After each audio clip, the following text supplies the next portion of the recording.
Hey everyone, Rob from Southgate Media Group here. Before we get started with this podcast, we have a quick message. If this is your first time checking out the show, we love that you found us and we really hope you enjoy it. What we have to say is for the subscribers. If you enjoy our shows, would you please donate to help keep these going?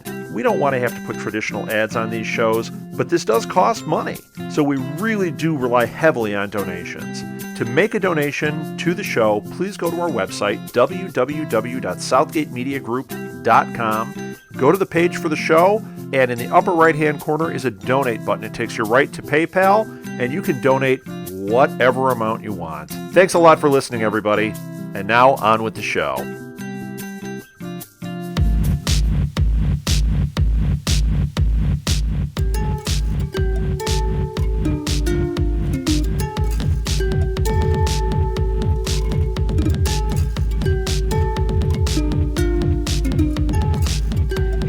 Welcome to the 12 Monkeys Podcast, a Southgate Media Group production. I'm Kyle Tremblay, and I'm the editor-in-chief at ShowRatings.tv, a user-driven television review website. Rate and review all your favorite shows, including 12 Monkeys, at ShowRatings.tv.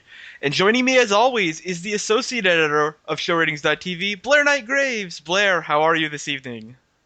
You know what? I'm doing okay. I just recovered from an oral surgery, so it's good. I'm at the point that I can podcast again. Well, that's the number one concern when recovering from an operation, is your podcasting career. No, literally, I had to schedule a bunch of stuff around whether or not I could speak. So it's been quite the crazy week.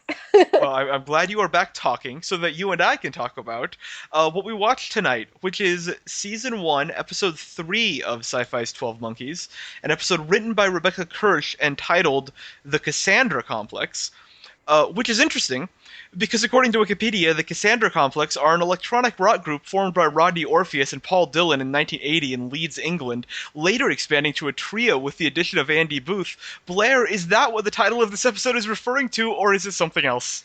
Absolutely not. Really? Yeah. I was really looking out for electronic influences on this episode. Yes. Well, I mean, when he does all the time travel stuff. It was pretty 1980s.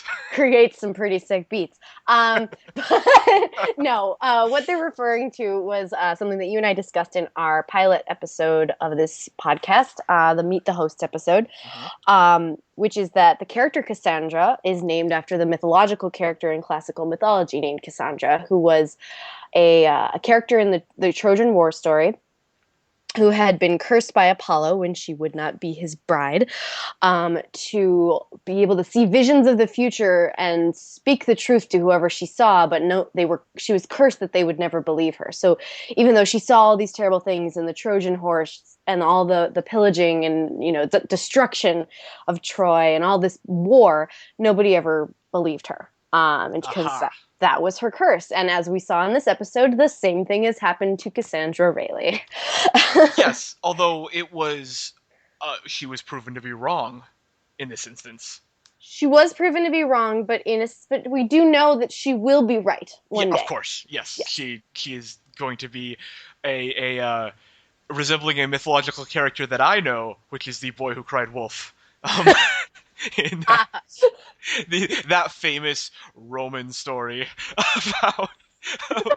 about someone who always thinks the sky is falling, and then when the sky actually falls, no one believes him. So that's what I'm relating this to. As far as I'm concerned, that's what the Cassandra Complex is. If it's not an electronic group from the 1980s formed in Leeds, England. What did you think of this episode, Blair? I thought that Cassandra Complex sort of solidified some of my fears about the show 12 Monkeys. Fears that you expressed in our Meet the Host episode, and I didn't express as much. Oh, I'm happy you're agreeing with me retrospectively. But I think you expressed the concern that you thought that the show, or maybe this was the pilot episode that you were talking about, actually, of the TV series, where you were concerned that the show was just going to be a lot of time travel quests. That were all Cole-centered, and they may or may not have something to do with Rayleigh. But that, it's just him doing chores and, kind of going back and doing upkeep of the past to try to Yes. stop something from happening. And I felt that this episode was a perfect example of that fear. I felt frequently lost. Even at the very head of the episode, I was confused about what was even happening, like in the first 3 minutes with the dialogue between Cassandra and Cole. And just, I don't know, I was just generally, it was a lot. It was a lot to pay attention to, and it was a lot of ducks to keep in a row. Yes. So I found it to be a little overwhelming. I had a lot of trouble following this episode, which is not a surprise.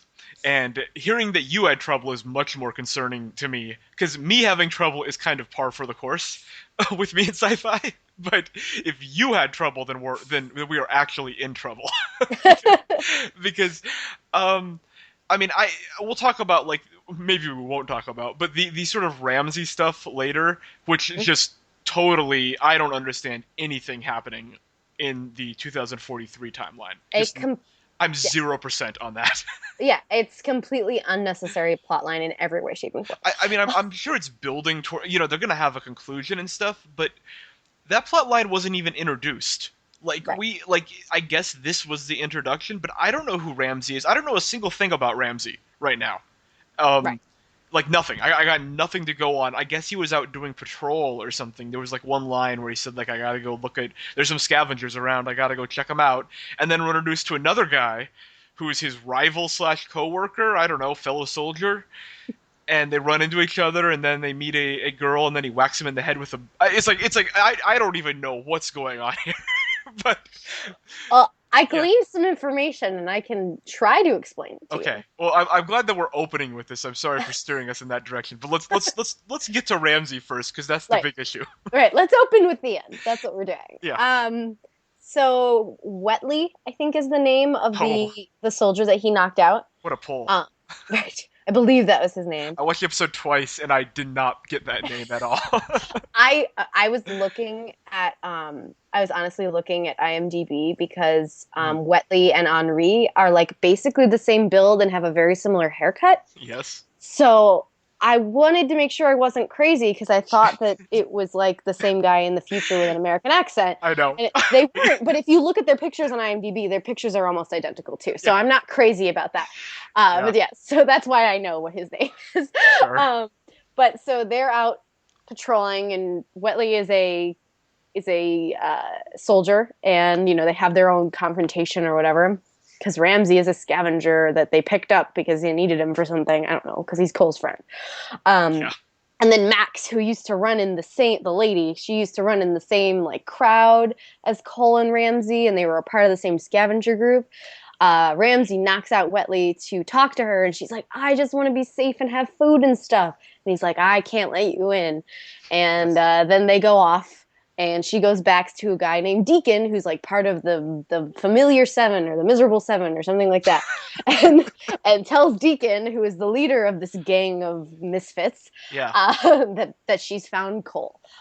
So we now know that Cole did something to betray some other scavengers at some point. Yes. So that's what happened there. Yeah. So what we're doing is establishing the building blocks for a story that will occur in the quote unquote present, the 2043 present of the show. Yes. Which is certainly something the show needs to do, because as we've said in previous episodes, that timeline doesn't feel significant enough right now. Yeah. Because Cole is like stopping in. It's like a gas station that he's stopping by in between these frequent trips to the past. So they are establishing something there. It's just, it's just not right now making a lot of sense, I guess. Like, it doesn't feel significant. We're just sort of diving into it. It felt like they were trying to introduce a mystery, but instead they were just like, here's some information. Yeah, like, right. It was an info dump. Yeah, exactly. Meet these characters, here's some parameters. Let's get through this. Exactly. And I would have liked a little more of an air of mystery to that stuff personally. Yes. But the more interesting thing, obviously, is the Cole story. And the more interesting, I think, qualitative judgment of this episode is that story And I can definitely see what you're saying, mainly because you're quoting a point I made, um, but, but about this being chores. Because yeah, it does seem like we've had two episodes now where the structure was Cole and like there's a first act like sort of mission statement where Cole's is like, oh, I got to do this, and then the rest of the episode is him going back on time and doing that. Hmm. Which yeah, it does feel a little slight. Like it does like I don't know if I want to say the urgency let up in this episode, but it did feel um it did feel less important in a way that like The Walking Dead does sometimes, or at least Yeah. did sometimes before the season, where it felt like a side quest. I Yeah. felt like the urgency was sort of like a bull in a china shop. Hmm. Um, I can't think of a better way to put it, but it's kind of like it was bull rushing through the very end of the last episode and not reestablishing the information from the last episode, even though this is a brand new series and you should always reestablish information in the first season of a show, Yeah. especially a science fiction show. And it just kind of like went straight through into something else, as though all of the information from episode 2 would have been 100% retained. Like they were picking up a conversation where like they stop as if it stopped at the very end of the last episode, and that just felt really confusing and difficult to sort of catch on to what I was supposed to be watching. Did you feel that way at all? I mean, to me, the start of this episode was probably my favorite part because I Oh. liked the General Tso's chicken joke. Mm. Um, that's it. Like that's my reason. But I like that. I like them interacting. I like those two actors. I do I too. like it when they're in a scene together and they get to be silly. Um, to me, like, and I think I like this episode a little more than you did. To be honest, I totally see what you're saying. But there was like there's still some fun to be had, like the time travel stuff. I think it's still novel enough to me. Um, the whole rules of time travel, and I'm still learning about all this for me to have cut it a little slack. Hmm. Um, I definitely am a little bit concerned that every episode is going to have the same structure. Hmm. And that even though the purpose of this episode is tied in to the main story, which is they're trying to talk to this guy who escaped the massacre at the lab, and so Cole has to travel back in time a couple of years to 2014 from his normal base in 2016. Is it 15? To Yes. the He's going to 2015. Okay. From, Yeah. Yeah. Right. But from 2043 to 2015, and yeah. then this episode 2014. Right, in Haiti. So he has to do that. So I mean, it's tied into the main story. It just feels like a bit of a like there was a line right at the start where Cassandra was like, "Isn't there something else you could do?" And Cole's like, "There's nothing else I can do. I have to do this right now." And I was like, "Oh, there probably is something else you could do, honestly." Like, Right. it didn't seem like this didn't seem like the vital next step, but yet Right. the whole episode is devoted to it. No, I mean there were parts. I'm probably sounding a lot more critical than I really feel. I enjoyed watching the episode. I want to say that. Like there Yeah. were like as you said, like the novelty of the time travel is really really fun to me. There were a couple of parts in particular that I would like to discuss with you, just trying to figure out like the rules of Oh, time good. travel. Yeah. No, I think, but though interestingly enough, though the beginning of the episode was the most difficult for me. I felt rushed and like I wasn't sure what the mission was, and I kind of had to figure it out as we went along instead of going, as you said before in the previous two episodes, he established what he was going to do and then we watched him do it. Yeah. This felt a lot more like we're going to sort of talk about it a little bit and then do it. Yeah. Well, like I felt like I was playing catch up. Well, actually, this was a problem with me with the last episode too, which is the scene in 2043 where Jones is there and they're talking about what they're going to do next. In both episodes since the pilot, that to me has felt rushed. That Yeah. scene, like this one had, she's at a table with her fellow scientists, I guess, and they're like arguing, and one guy's like, he should go back to 1987, and Jones is like, well, A, we don't have the power for that, and B, we don't even know why the Goins mentioned that, and it's Right, like, I love that. I did love that. Where Yeah. she's like, where the characters themselves are confused about the time travel, not just the audience. Like, Right. we don't know why. That's true. Yeah, that's true. I didn't give the show enough credit on that because what I read that as is, oh, that scientist is just really dumb. Like he's basically just there to like conflict. Like he's not saying anything substantial. But you're right. Maybe he doesn't understand the time travel, and Jones is just a step ahead of him. Yeah, that's kind of how I read that. It That's was good. like, to I'll me, give that it was that. like a funny quip of being like, we don't really know what we're doing. We're just trying to stop it. Like, Yes. Right. we have the technology. We don't have the knowledge. Right. But yeah. But no, I, I thought I agreed. Like there were parts of that were really rushed, and there's definitely some things that were left, a little unexplained here and there. But overall, it was a fun ride. Like Yeah. it was like the one thing I want to talk to you about. Like I guess if let's just go ahead and dive into the rules of time travel. Sure. Like he kept phasing in and out whenever he would try to like apply lethal force. Yeah, that was a new thing. Right. But then it was only on select people, like as if those people could not be killed. Like he couldn't have the intent of lethal force. Once he had the intent of just knocking them out, he was able to knock them out. Yes. But as he swung a machete to actually kill them, he would phase in and out of time. And I thought that was really like a weird rule, and I kind of want to know what it means and to who it applies, because he obviously was able to kill Henri. Well, it's like in Skyrim Oh, when you come across an essential NPC, like an essential, like a character who's essential to the plot, and you Yeah. can beat them up for an hour and they're not gonna die.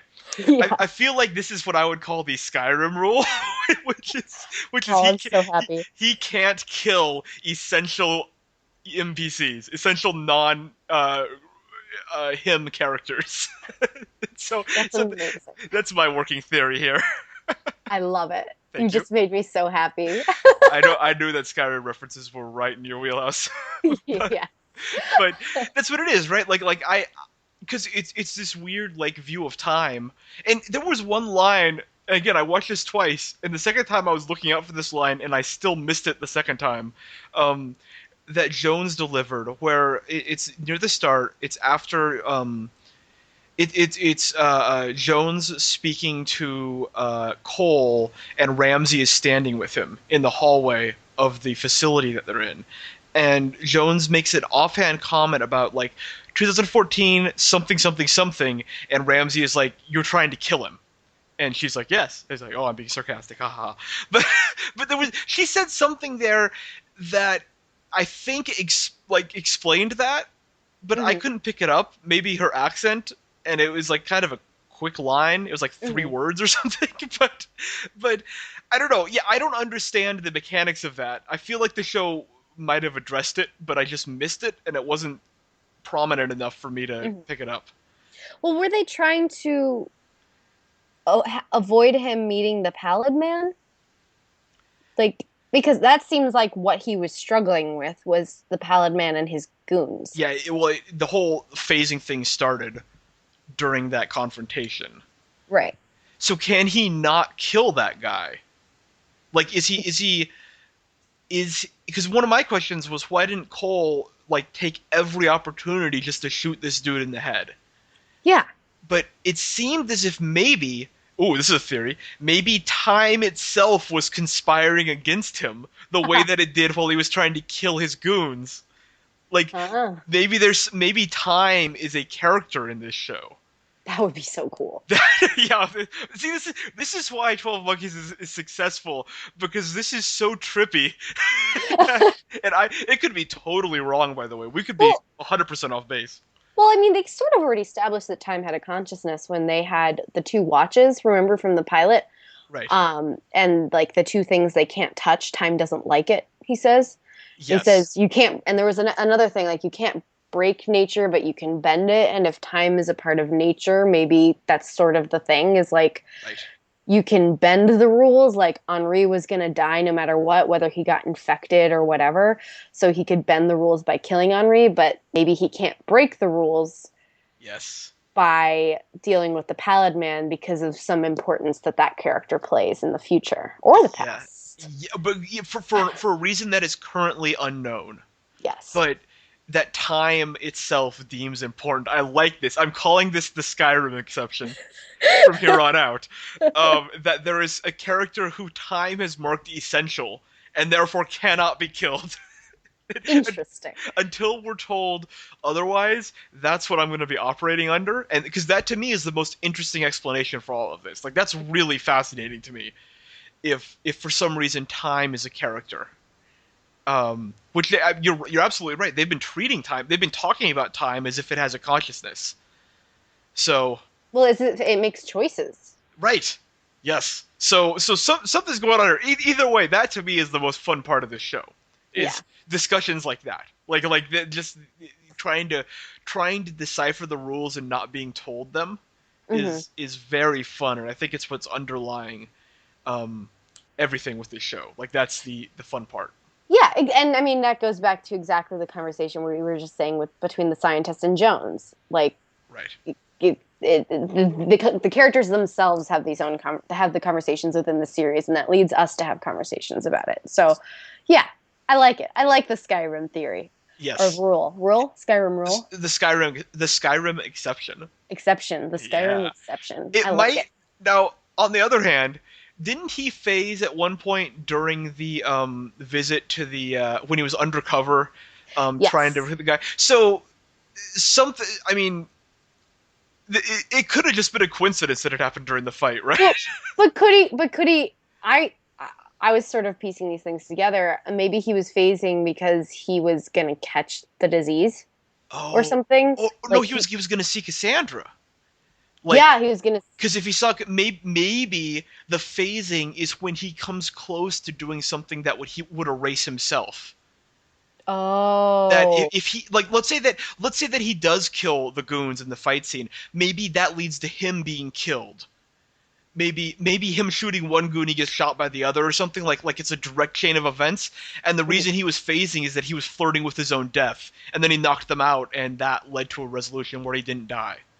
Interesting. Oh, this is the best part of the show right here. This is because I genuinely do not understand what happened, but I love thinking about it. I like that a lot. I like the idea that it compromises his own existence, like Yeah. his own ability to be born. Right. You know, whether one of those goons is related to him or the I would laugh so hard if the pallid man was his father.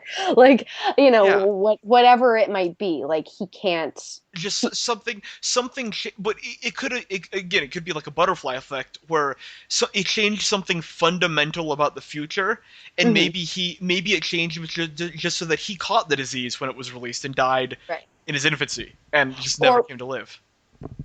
Or maybe it stops Cassandra from making the phone call. Yes, exactly.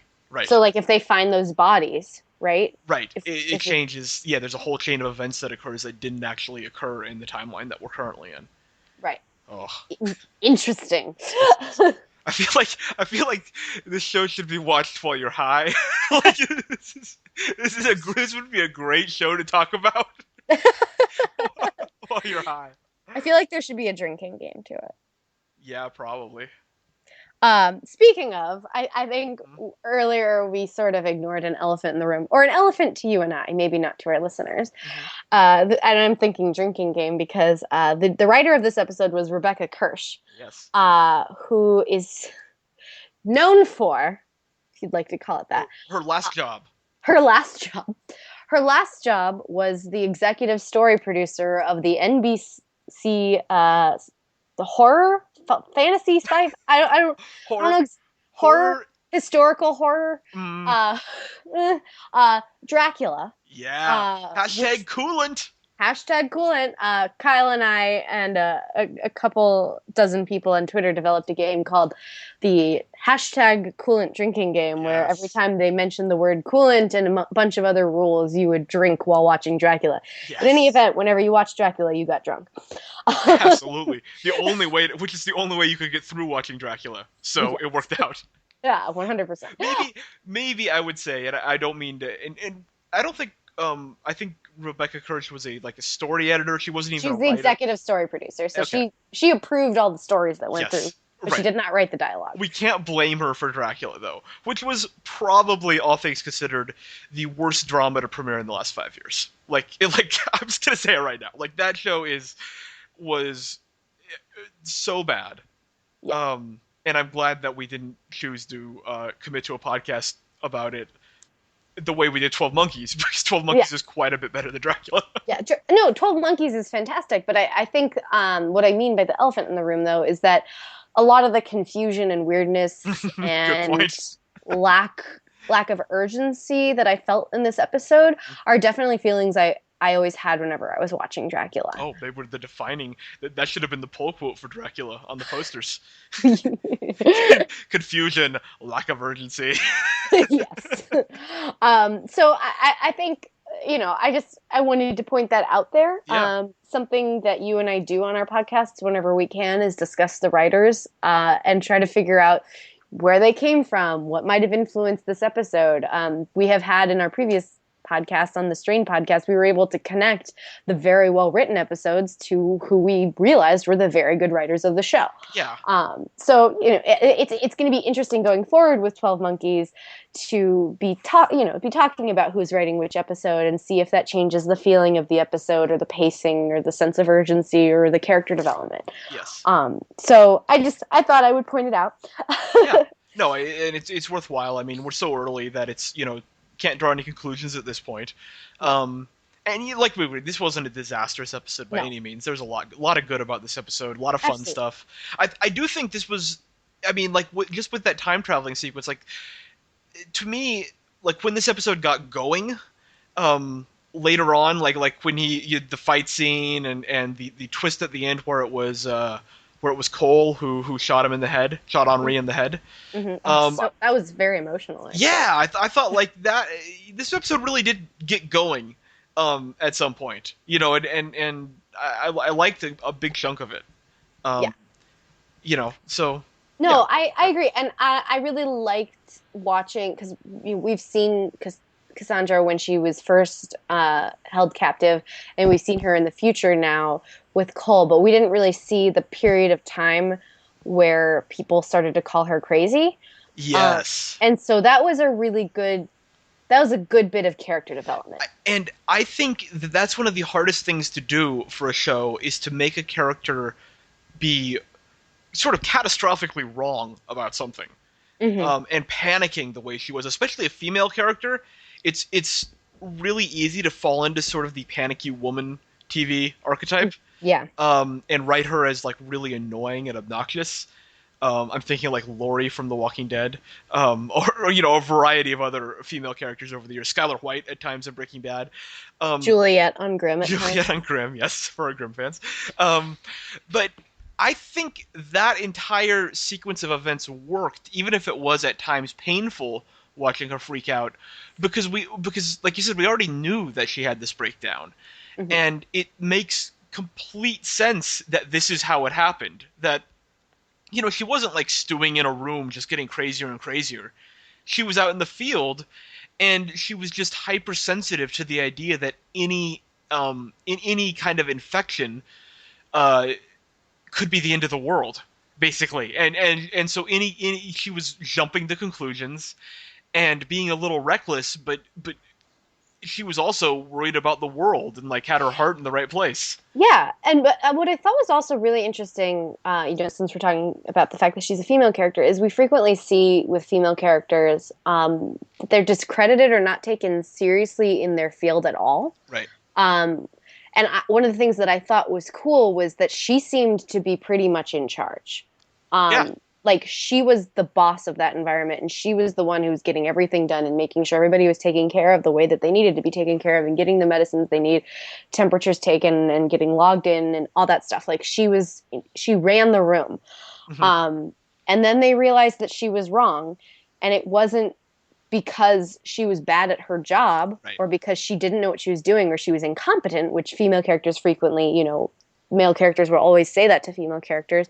It was that they all acknowledged she had been abducted and kidnapped, right, and that she was having a mental breakdown because of it. And that was so refreshing. Yes. And I really liked that. I made an exclamation while watching the episode that I thought it was so cool that she was credible in her field, and we've only ever seen her as credible in her field. Right. And she was discredited only when she actually had a real freak out, which is like a legitimate freak out that anybody of any gender could have. That thing you said, you picked out, I think, the most important thing, which is TV shows so often hide information from characters around main characters for the purposes of drama, but through no practical purposes. As in, on a lot of shows, the guy who eventually said, "Hey, you gotta how about taking a breather here? Take 5, buddy. Sit down." Like that guy wouldn't have known about her abduction. Like that's like it would have been so easy for him to just think that she's incompetent, which you've seen time and time again. But for him to actually have that information Hmm. and sort of understand the truth of the situation, which is that that abduction directly led to the way she's behaving now, is very refreshing, and I think a good bit of storytelling decision making by the show as a way to not sell out its female lead. Absolutely. I always say that science fiction TV shows and films are better at handling female characters. Obviously, scantily clad characters notwithstanding, but like the actual way that they act and are treated in worlds, they're much more frequently considered peers. Mhm. And it's nice to see that happen here too. Because a lot of dramas, as you mentioned before, like even a good example, I said in Juliet and Grimm, she should be a competent character and she should be a functional character, but they kind of make her useless all the time. And I think a lot of that is because she's the companion to the male lead. She's the Right. female companion to the male lead. So it's nice to see her treated like a real human being, Yeah. like an expert. Yes. And also, I am kind of at this point in love with Amanda Scholl. Like I'm just kind of. I mean, I kind of am too. Yeah. Good. Okay. Good. She's doing a really good job. Yeah. She very credibly plays both the smart scientist side of that character and also the conspirator side when Mhm. she's with Cole, and then also the sort of going crazy side, like Yeah. in this episode. And I just think she's great. And She is adds a doing lot great of job. she adds a lot of dimension to that character that would not be there with a lesser actress. Yeah. Um, and I also I want to come back because I know that I said recently that I was confused a little bit about the Aaron Stanford performance for James Cole. I'm liking him a lot better. Me too. I think that he's kind of settling into how that character is, um, which is nice. It's nice to see him be more consistent and kind of act the way he needs to and on his missions. And he's kind of cold and ruthless, but he also he's got something else about him. Well- He's not just the kind of the ass that I Yes. don't like. This episode was largely snark free on his part, Yes. right? He didn't really have any kind of traditional, male, like I'm a gunslinger, I'm out here shooting puns, and Right. like he didn't really have any of that business. He didn't pull the Mal Reynolds in this one. Yes, yeah, he wasn't Mal Reynolds in this episode, and honestly, for this show, that works. He doesn't Yeah. need to be. He needs to be. Yeah. Yeah. He needs to be an action hero. Yeah, right. An action hero. I mean, he's literally trying to save the world. Like that's his mission. His mission is to save the world. Like we this show's tone clearly isn't that kind of like drama comedy hybrid. This is a Mhm. show that is serious, by and large, and is has the highest possible stakes. And we don't need him as that. I mean, I do appreciate the little bits of comedy, but we just don't need him out there, out there, with his with his holsters, guns blazing. He doesn't need to be that guy. And in Right. this episode, he really wasn't. And I think this was the most I've liked him and that character. Absolutely, I totally agree with that. I also wanted to give a shout out to the costume department because I'm always looking for the little homages to the film from the 1995 film, and in this episode he was wearing sunglasses and the Hawaiian shirt, like a very similar Hawaiian shirt that James Cole does Ah, yes. in at the very end of 12 Monkeys. Yes. And Airport. I liked the airport scene. I really liked that. I'm always looking for them, just trying to Sure. find the little similarities, the little nod to the audience of people who've seen the movie. Yes, gotta love the shout outs to the movie. Yes. Is there anything that we missed? I don't know. Did we get any letters this week? Oh no, I've been checking. We haven't gotten any letters yet. You guys Oh. got to send us some letters. Send us letters. We'll read them on the podcast. Send them to the 12 monkeys podcast at gmail.com. That's the 12monkeys podcast at gmail.com. Don't spell out the word 12. We would love to hear your feedback. And we would love to hear how you're enjoying the show. If there's anything you agree with or disagree with, maybe you want to reprimand me for not liking Dracula that much. I don't know. Please engage us in Dracula discussions. I miss that. I do miss that show. I miss drinking with everybody on Twitter. Absolutely. It was a party. Who wasn't party? All right. Well, that wraps up our 4th episode of the 12 Monkeys podcast. Before we go, I want to mention a few things. You can download and subscribe to our podcasts on iTunes, Stitcher, and SoundCloud. You can also hear all of our podcasts at southgatemediagroup.com. Please subscribe to this show and also rate us. Follow the show on Twitter at 12monkeys_pod, and Blair and I at Blair Loves TV and Kyle Loves TV. Check out our website, showratings.tv, to rate and review 12 Monkeys every week, as well as all your other favorite shows. Thank you again for tuning in, and we'll see you next week.